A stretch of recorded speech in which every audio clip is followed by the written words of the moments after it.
Downtown Penticton doesn't have a parking problem. We have a paid parking problem, and it's quietly choking small businesses. Today, I'm going to show you the numbers the city already has, why off-season meters cost more than they earn in goodwill, and the compromise that fixes this before next summer. Guys, let's get into it. My name is Jordan West. I'm a former BC Ambulance Paramedic turned business builder. I built a bunch of different businesses, and I continue to build businesses from beautiful Penticton. I love Penticton. I was going to swear there for a sec. I don't swear too often, but I love Penticton. I think it is the best city in the world, but I'm obsessed with making it better. All right, let's talk about some context. Right now, on-street meters are throughout downtown. $2 an hour, Monday to Saturday, 9 to 6. City lots east of Main charge the same. That is straight from the city's parking page, just so we have some facts here. So, scale check. We've got about 3,900 downtown spaces, and the city's own FAQ says that only about 47% are used on average over the year. Think about that, guys. Think about that. Main Street is 2 hours free. Meters sit on adjacent blocks, and roughly 40% of the spaces are taken by employees. And every December, council often flips Fridays and Saturdays to free to help businesses. City Hall says that giveaway costs $10,000 to $12,000 in meter revenue. So again, I got all of these stats from the city. Just in case you guys are wondering where I get all of these stats from, welcome back to the channel, by the way. Where I get all these stats from, a lot of it is from council. So I'm looking at city issues. I'm looking at, again, for opinions, I'm looking a lot into Facebook groups, just so everyone knows. So when you see that there's a lot of stuff going on in Facebook groups. Anyway, let's get back into it here.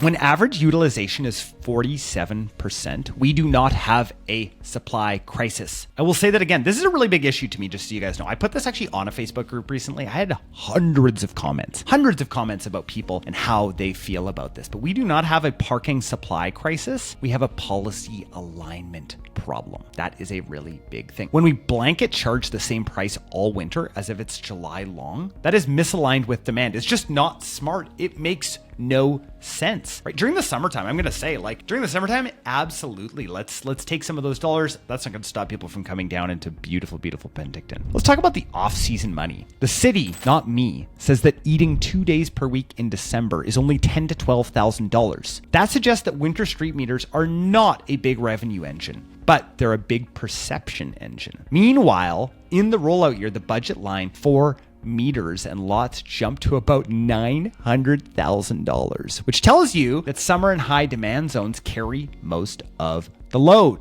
2019, $308,000 was the budget, and 2021, the budget was $900,000 for this. Merchants and residents, let's talk about that. Since launch, you have heard it. Merchants saying that customers will not risk a ticket for a quick shop. Residents are pushing back. Council pausing pieces of the program, then retuning for the holidays. Even the city's own engagement says that the community is divided. Some people want user pay, and others say that free parking keeps downtown welcoming and humming. Let's look and see what some other cities do, shall we? Look around. White Rock, explicit seasonal pricing. Higher in the summer, lower in the winter on the waterfront. Vernon, one of our friends, friends in the Okanagan here. Lots are free on weekends downtown. Kelowna has variable rates by zone as well. I was actually in Kelowna the other day, and I parked all day for $5. I was like, it'd be more expensive to park in Penticton. Plus, I could only stay for 2 hours. That's crazy. That is crazy. I live within walking distance of downtown Penticton, but I will tell you, there are times where I'm just like, nah, I'm not going down. I don't have change, and I don't want to deal with the app or whatever it is. And I'm a millennial, guys. I'm a millennial. I should be able to do all this stuff pretty easily. Maybe it's just me.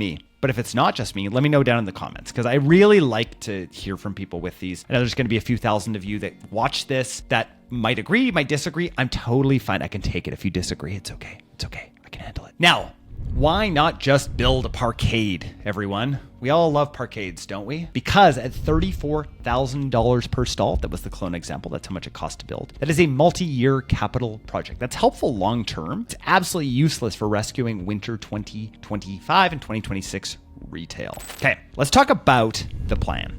And here's my plan. Here's the practical data-aligned menu that we can adopt this season. So, crazy. City of Penticton, councilors, mayor, if you are watching this, and I know you are. Number 1 is free off-season on-street parking. November to March, keep paid city lots if you must. okay? But let shoppers go to storefronts when it's slow. I don't even understand this, guys. Like, there is no reason that we shouldn't have free parking during the winter time. It is ridiculous. There's just no reason for us to have it. And if this is well, what are the people going to do? What are the people that do the meters going to do? There's lots of other work. There's lots of other work that we could shift during the slow season, but getting people in is really important. Now, some are only paid in hot zones. So I'm talking about like beachfront, lakeshore, South Okanagan Event Center as well. Some of that spillover. Like, why aren't we charging there? That makes a lot more sense to me. That is where the demand is real. A 90-minute shopper first, free then paid, right? So that's something that's very easily implementable. That's something that other cities have done. It's something like we've got the tech, we can do it. In the world of AI, we can kind of do anything, right? We can build any of this sort of stuff. I do it with my companies. I built multiple software projects myself in a 50-person company recently, and it's incredible how fast